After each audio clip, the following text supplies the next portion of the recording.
Hello everyone, you are watching educational channel History with Richa. Please like and subscribe my channel and share also. Welcome to my channel History with Richa. हाँ जी, तो आज हम बात करेंगे Dutch के बारे में। हम बात कर रहे थे, हमने लास्ट क्लास में पुर्तगालियों को पढ़ा था, तो हम बात कर रहे थे भारत में आने वाली यूरोपियन कंपनियों के बारे में।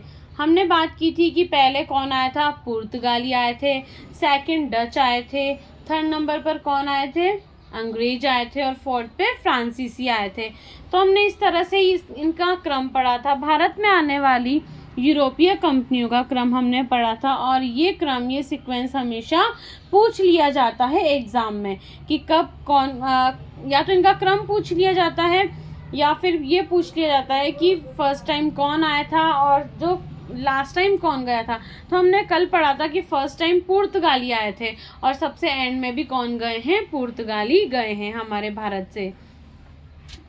कल हमने पढ़ा था कि भारत आने वाले प्रथम पुर्तगाली कौन थे, और पुर्तगालियों ने कैसे अपनी व्यापारिक बस्तियां यहाँ पर स्थापित की थी, व्यापार पर एकाधिकार किया था, और कैसे अपना समुद्री व्यापार पर अपना एकाधिकार या प्रभुत्व स्थापित किया था। हमने कुछ डेट्स भी पढ़ी थी कल, जैसे 1503, 1505। तो ये हमें याद रखनी है कि भारत में बना पहला यूरोपियन दुर्ग पुर्तगालियों के समय था, जो 1505 में बना। किसने बनवाया, अल्बुकर्क ने बनवाया। इस तरह से हमने बहुत सारी डेट्स पढ़ी थी, और पुर्तगाली हमारे भारत में क्या लेकर आया, पुर्तगालियों के प्रभाव हमने भारत में पढ़े थे। तो आज हम बात करेंगे डच की। हमने कल पुर्तगाली कंप्लीट कर लिया था, आज हम बात करेंगे डच। और डच को क्या बोला जाता है, डच को ही हॉलैंड कहा जाता है, इसे हॉलैंड भी कहते हैं।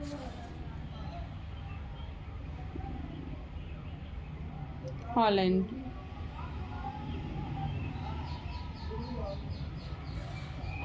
आगे, भारत में आने वाले प्रथम डच नागरिक कौन थे, कॉर्नेलियस द हस्तमान थे। तो ये इंपॉर्टेंट है कि भारत आने वाले पहले डच कौन थे, कॉर्नेलियस द हस्तमान थे। जैसे हमने पढ़ा था भारत आने वाले पहले पुर्तगाली कौन थे, वास्को डी गामा थे।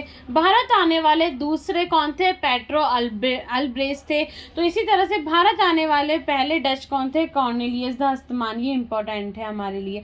आगे जॉन, अब बात करें हम कि एक यात्री थे जिनका नाम था जॉन हुंगेवा लिकोटन। इन्होंने क्या किया था, ये भारत भी आए और इन्होंने पुस्तक लिखी थी। और भारत में कहाँ पर आए थे, ये भारत में गोवा आए, और इन्होंने एक पूर्वी जगत की समुद्री यात्राओं पर एक पुस्तक लिखी थी। और इसमें उन्होंने अपनी यात्राओं के बारे में लिखा, और वहाँ के व्यापार के बारे में लिखा, वहाँ की संस्कृति के बारे में लिखा। फिर आगे बात करें हम कि भारत में प्रथम डच कारखाने की स्थापना कब हुई थी। ये एग्जाम में आया हुआ क्वेश्चन है, एग्जाम में पूछ भी लिया जाता है। इम्पोर्टेंट क्वेश्चन बनता है हमारे लिए कि भारत में प्रथम डच कारखाना कहाँ स्थापित हुआ। तो मसूलीपट्टनम या मछलीपट्टनम में हुआ था, आंध्र प्रदेश में हुआ था 1605 में। आज जितनी भी डेट्स आएंगी वो हमें याद रखनी है। कुछ डेट्स ऐसी हैं जो एनसीईआरटी में भी मेंशन है, तो ऑलमोस्ट सभी डेट्स हमें याद रखनी है, और मैं वही डेट्स लेकर आई हूँ जो एग्जाम में आई हुई है या फिर एनसीईआरटी में मेंशन है। तो भारत में प्रथम डच कारखाना मसूलीपट्टनम या मछलीपट्टनम में स्थापित हुआ था 1605 में। आगे फिर क्या होता है कि 1602 में ये कंपनी स्थापित करते हैं सबसे, है ना, ठीक है। सबसे पहले ये तो हमने बात की प्रथम कारखाने की 1605 में, एग्जाम के लिए इम्पोर्टेंट है। फिर हम बात करें इनकी कंपनी, तो कंपनी थी वेरिंगिदे ऑस्टेंडिश कंपनी। ये आती है हमारे भारत में 1602 में, और इसकी स्थापना होती है 1602 में ही। फिर क्या होता है कि जो हॉलैंड की संसद है, हॉलैंड मतलब डच, तो हॉलैंड की जो संसद है वो इनको 21 वर्षों तक क्या बोलती है, आप व्यापार कर सकते हो, और व्यापार के साथ साथ आप क्या कर सकते हो, युद्ध कर सकते हो, संधि कर सकते हो, भारतीय प्रदेशों को आप जीत सकते हो। तो इसी तरह से कंपनी इनको क्या देती है, अधिकार पत्र देती है, परमिशन के साथ, व्यापार की परमिशन के साथ साथ वो युद्ध की परमिशन दे देती है, और भारतीय प्रदेशों को जीतने की वो अनुमति दे देती है। फिर है भारत में शीघ्र ही डच कंपनी ने मसाले व्यापार पर एकाधिकार कर लिया था। हमने कल भी पढ़ा था कि भारतीय व्यापार पर एकाधिकार किसका हो गया था, पुर्तगालियों का हो गया था। लेकिन समुद्री व्यापार पर हम बात करें अगर, यहाँ पर कि मसालों के व्यापार पर। तो हमने कल पुर्तगाल पढ़ा था। हाँ, अगर हमसे यहाँ टाइम पूछ लिया जाए तो इसका टाइम होगा 17वीं शताब्दी। 17वीं शताब्दी तक इन्होंने व्यापार पर क्या कर लिया था, एकाधिकार कर लिया था। 1602 वाली डेट भी हमारे लिए इम्पोर्टेंट हो जाती है। आगे, भारत में डच कंपनी का उद्देश्य क्या था कि काली मिर्च तथा मसालों के व्यापार पर एकाधिकार करना था और बलपूर्वक इनकी रक्षा करना था। जैसे अगर इनके व्यापार में कोई भी बाधा पहुंचाए, चाहे वो अरबी हो, अंग्रेज हो, पुर्तगाली हो या फिर भारतीय हो, तो उनसे बलपूर्वक उनकी रक्षा करना था। तो बलपूर्वक रक्षा मीन्स वो युद्ध भी कर सकते थे और संधि भी कर सकते थे, समझौते भी कर सकते थे। तो डच का उद्देश्य क्या था, काली मिर्ची तथा मसालों के व्यापार पर एकाधिकार करना। जबकि हमने कल पढ़ा था कि पुर्तगालियों का उद्देश्य क्या रहा था। तो पुर्तगालियों का उद्देश्य था कि हिंद महासागर पर सिर्फ पुर्तगालियों का एकाधिकार हो, वहां से वेनिश और अरबियों को हटा दिया जाए। नेक्स्ट क्या था कि उनका उद्देश्य था कि ईसाई धर्म का प्रचार प्रसार करना, लेकिन इनका उद्देश्य सिर्फ क्या था, व्यापार पर एकाधिकार करना। कौन से व्यापार पर, काली मिर्च प्लस मसालों के व्यापार पर।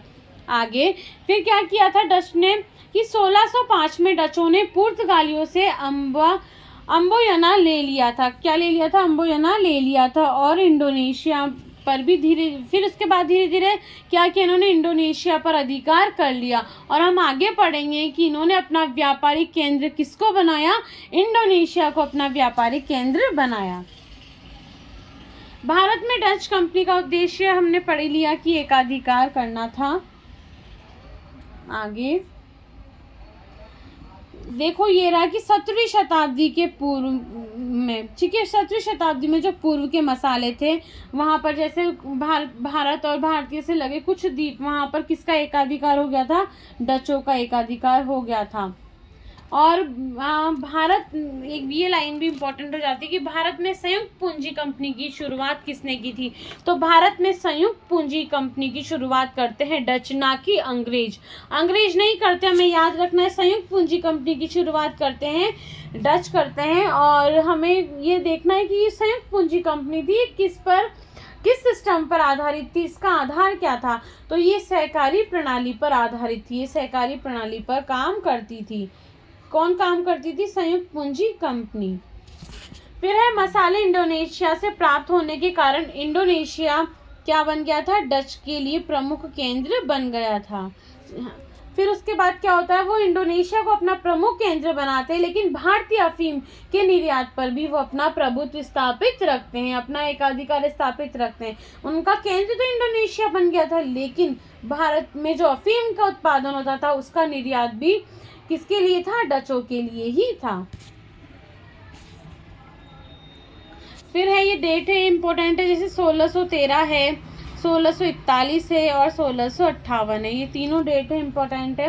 डचों ने पुर्तगालियों से जकार्ता को छीन लिया और वहां पर ही क्या करते हैं, जकार्ता में ही बेटिविया नामक नगर की स्थापना कर देते हैं। तो क्वेश्चन बन जाए कि बेटिविया नामक नगर की स्थापना किसने की थी, तो डचों ने की थी। ये डायरेक्ट क्वेश्चन नहीं बनेगा, जो हम बोलते हैं ना, लंबे लंबे क्वेश्चन आते हैं, बड़े बड़े क्वेश्चन आते हैं, तो उसमें बनेगा ये क्वेश्चन कि निम्न में से कौन सा कथन सही है। तो बेटविया नामक नगर की स्थापना ना डच ने ना अंग्रेजों ने की थी, ना पुर्तगालियों ने, बल्कि बेटविया नामक नगर की स्थापना जकार्ता में कौन करते हैं, डच करते हैं।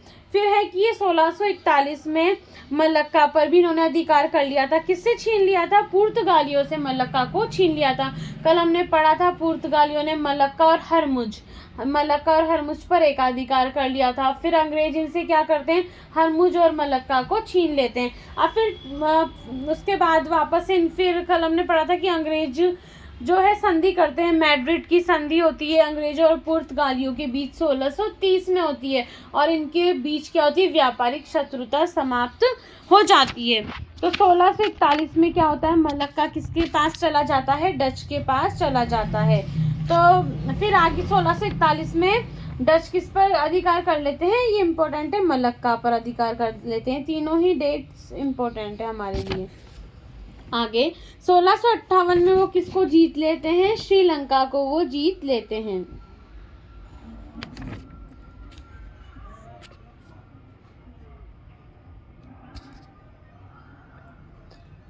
और देखो हमने पहले पढ़ा था अभी पहले वाली स्लाइड में कि डचों का प्रमुख केंद्र क्या था, व्यापारिक केंद्र इंडोनेशिया था। लेकिन हम बात करें भारत की, इंडिया के रेफरेंस में हम बात करेंगे तो भारत में डचों का मुख्यालय क्या था, नागपट्टनम था। कल भी हमने नागपट्टनम पढ़ा था। कल हमने नागपट्टनम किसके रेफरेंस में पढ़ा था, पुर्तगालियों के रेफरेंस में पढ़ा था। उसमें हमने पढ़ा था कि दक्षिण पूर्वी एशिया में, तो दक्षिण पूर्वी एशियाई व्यापार के लिए वो किसका प्रयोग करते थे, नागपट्टनम बंदरगाह का वो प्रयोग करते थे पुर्तगाली। और हम बात करें अभी डच के रेफरेंस में तो भारत में डचों का मुख्यालय नागपट्टनम था। फिर है पुलिकट में 1610 में ये फैक्ट्री की स्थापना करते हैं। तो इसके लिए क्या करते हैं, वहाँ चंद्रगिरी के राजा के साथ समझौता करते हैं। चंद्रगिरी के राजा के साथ समझौता करते हैं। उनके साथ समझौता होने के बाद फिर पुलिकट में 1610 में डच कंपनी की स्थापना हो जाती है। पुलिकट में ही ये डच, यहाँ पर ये डच है, डच ने क्या किया था, स्वर्ण पैगोडा सिक्के ढाले थे या चलाए थे। वहां पर ही स्वर्ण पैगोडा सिक्के ढाले गए थे। फिर है ये हमने पढ़ ही लिया कि नागपट्टनम इनकी राजधानी थी 1610 में, पुलिकट।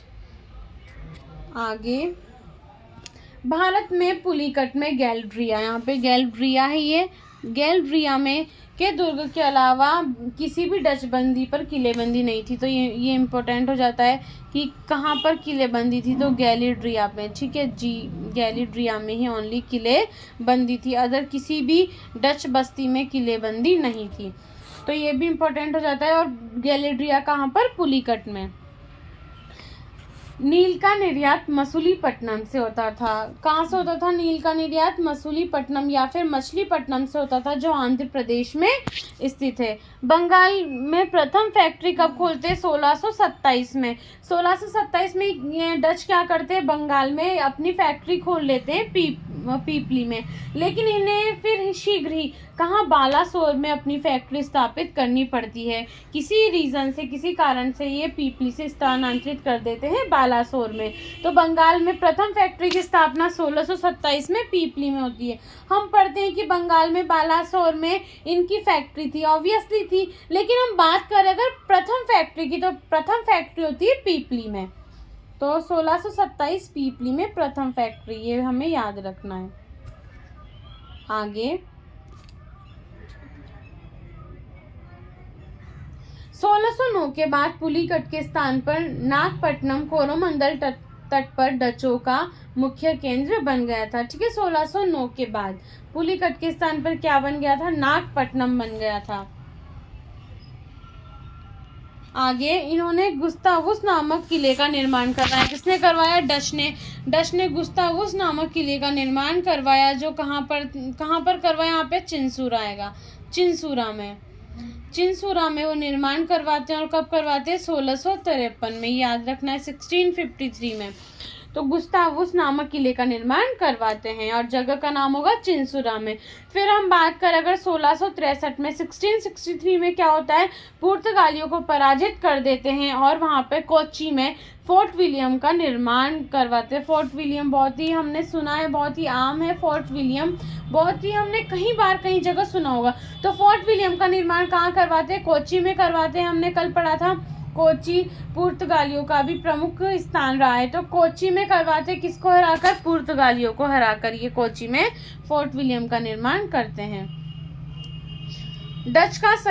फिर डच का जो व्यापार था, तो सही व्यापार कब शुरू होता है, 1653 में, जब वो कहाँ पर, ये यहाँ पर चिंसूरा आएगा। ठीक है, उन्होंने कहाँ पर, चिंसूरा में, मैं यहाँ पर लिख देती हूँ चिंसूरा,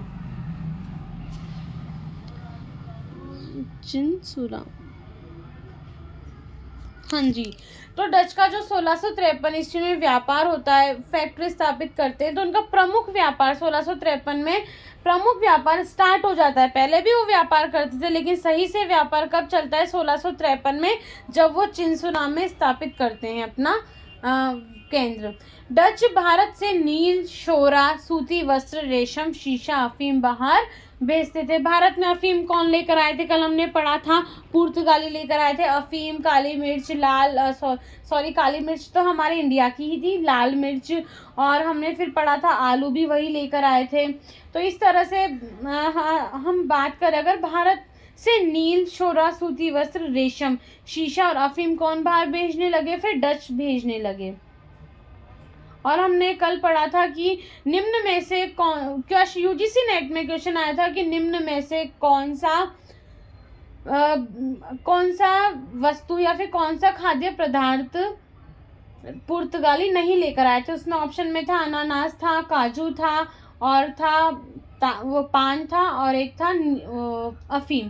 तो इसका आंसर होगा पान या तांबुल। पान नहीं लेकर आए थे, जबकि अनानास भी लेकर आए थे, काजू भी लेकर आए थे, लाल मिर्च लेकर आए थे, अफीम भी लेकर आए थे। इस तरह से आगे भारत में व्यापार, अभी जो डच है इनका जो व्यापार था तो कोरोमंडल तट से क्या करने लगे? सूती वस्त्र का व्यापार करने लगे। जबकि मालाबार, कोरोमंडल तट कहाँ पर है?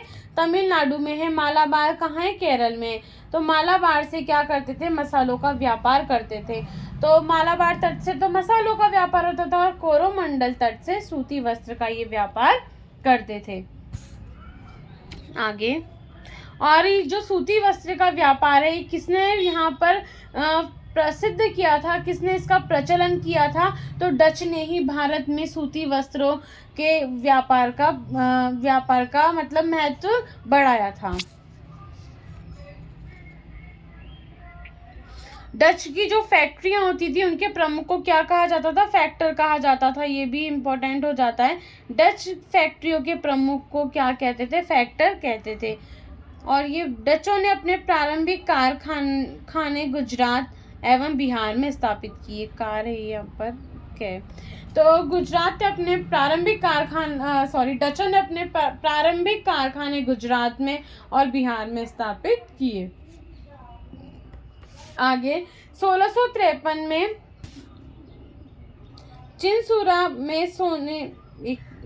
चिंसुरा ने जब अपने पैर जमा लिए, चिंसुरा में किसने? डचों ने जब अपने पैर जमा लिए तो उड़ीसा के तट पर बालासोर पर अधिक ध्यान नहीं दिया। ये हमारे लिए इतनी इम्पोर्टेंट नहीं है, हमने पढ़ ही लिया। 1653 में चिंसुरा में उन्होंने स्थापित की थी, तो फिर ठीक है, ये चिंसुरा पर ही ध्यान देने लगे। और इन्होंने उड़ीसा पर क्या किया? ध्यान उड़ीसा के तट पर स्थित बालासोर पर अधिक ध्यान केंद्रित नहीं किया था। आगे, हाँ, ये भी इम्पोर्टेंट हो जाता है कि कासिम बाजार नगर, तो डचों के समय रेशम उत्पादन का केंद्र कौन सा था? क्वेश्चन बनता है कि डच जब भारत में थे तो उस समय रेशम उत्पादन का केंद्र कौन सा बनता है? तो कासिम बाजार नगर जो था वो रेशम उत्पादन का प्रमुख केंद्र था। अंग्रेजों ने डचों को चिंसुरा एवं मलक्का के बदले सुमात्रा का टापू देकर भारत से बाहर निकाल दिया। इम्पोर्टेंट है ये कि फिर डचों को कौन भारत से बाहर निकालता है? अंग्रेज निकाल देते हैं चिंसुरा एवं मलक्का के बदले। अंग्रेज क्या करते हैं? चिंसुरा को रख लेते हैं और मलक्का को भी रख लेते हैं, और इनको क्या करते हैं? सुमात्रा का टापू देकर भारत से बाहर निकाल देते हैं।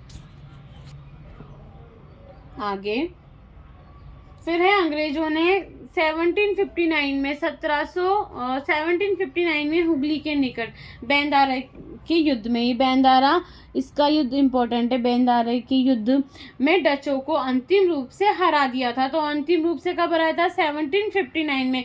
जबकि इससे पहले क्या किया था अंग्रेजों ने? मलक्का, ये हमने पढ़ा है यहाँ पर कि मलक्का और चिंसुरा ले लिया था, इसके बदले सुमात्रा के टापू पर उनको भेज दिया था। फिर इनकी अंतिम हार कब होती है डच की? 1759 में बेंदारा के युद्ध में होती है। और जब वायसराय कौन थे? गवर्नर कौन थे? लॉर्ड क्लाइव थे, और नेतृत्व कर्नल फोर्ड ने किया था। ये इम्पोर्टेंट हो जाता है कि डच जो डच भारत से बाहर गए तो वो कौन सा अंतिम युद्ध था? बेंदारा का जो युद्ध था वो था। उस समय गवर्नर तो क्लाइव थे और जो युद्ध का नेतृत्व था वो किसने किया था? कर्नल फोर्ड ने किया था। तो ये तीनों चीज़ें इंपॉर्टेंट जो हो जाती है। 1759 बेंदारा का युद्ध, colonel Ford and Clive. Bharat में डचों की व्यापारिक पराजय का कारण क्या था? उनकी कमजोर समुद्री शक्ति था। कमजोर समुद्री शक्ति के कारण ही वो भारत में अधिक समय तक नहीं टिक पाए थे और उन्हें अंग्रेजों ने बाहर निकाल दिया था, उन्हें छोड़ना पड़ा। जैसा कल हमने पढ़ा था कि वो पुर्तगाली भारत में असफल क्यों हुए थे, तो पुर्तगाली असफल क्यों हुए थे? क्योंकि वो क्या थे? धार्मिक असहिष्णु थे, बहुत ही ज़्यादा बिल्कुल असहिष्णु थे और वो पर्टिकुलर धर्म के प्रचार के लिए आए थे, इसलिए भी वो भारत में सफल नहीं हुए थे। और वो चोरी डकैती के लिए भी प्रसिद्ध थे, वो चोरी डकैती भी किया करते थे। तो ये हो गया, ये डेट याद रखनी। 1759 है, बेंदारा का युद्ध है, गवर्नर थे क्लाइव और नेतृत्व युद्ध का किसने किया था? कर्नल फोर्ड ने। फिर हमने अगर हम बात करें कि डचों की असफलता का कारण क्या था, तो उनका समुद्री शक्ति कमज़ोर होना था। उनका समुद्री शक्ति पर एकाधिकार नहीं जमा था, जबकि पुर्तगालियों का तो था, फिर भी वो सफल नहीं हुए। और इसी तरह समुद्री शक्ति क्षीण होने के कारण या कम होने के कारण डच अधिक समय तक हमारे भारत में नहीं रह पाए थे। और डच कंपनी का तो क्या था? डच कंपनी पर सीधे सरकार का नियंत्रण होना था और डच कंपनी में भ्रष्ट एवं अयोग्य अधिकारी का होना था। इन सब की वजह से भारत में डच सफल नहीं हो पाए थे, अधिक समय के लिए सफल नहीं हो पाए थे। आगे और फिर डचों ने पुर्तगालियों को तो भारतीय समुद्री व्यापार से निष्कासित कर दिया था, लेकिन अंग्रेजों के सामने वे नहीं टिक पाए। डचों ने पुर्तगालियों को निष्कासित किया और अंग्रेजों ने डचों को निष्कासित कर दिया था। लेकिन हम ये नहीं कह सकते कि पुर्तगालियों को पूरी तरह से कर दिया था, पुर्तगालियों को नहीं किया था। पुर्तगाली सबसे एंड में गए थे, सबसे एंड में गए थे पुर्तगाली, और सबसे पहले भी कौन आए थे? पुर्तगाली आए थे। आगे डचों द्वारा भारत में स्थापित अन्य महत्वपूर्ण कोठियां हैं, मींस फैक्ट्रीज हैं। ये कहाँ पर है? जैसे पुलिकट हमने पढ़ लिया 1610 में।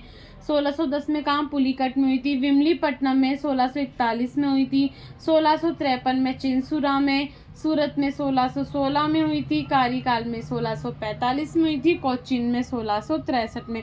तो ये इम्पोर्टेंट एग्जाम के लिए सारी डेट्स हमें याद रखनी है, इम्पोर्टेंट फॉर एग्ज़ाम के लिए इम्पोर्टेंट हो जाती है। आगे नेकपट्टनम मीन्स नागपट्टनम। कासिम बाज़ार क्यों फेमस था? अभी हमने पढ़ा, रेशम उत्पादन के लिए।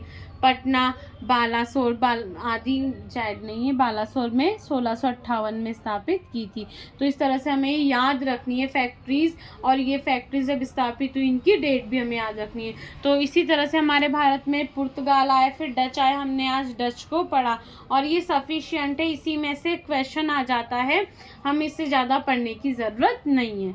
Okay, have a good day.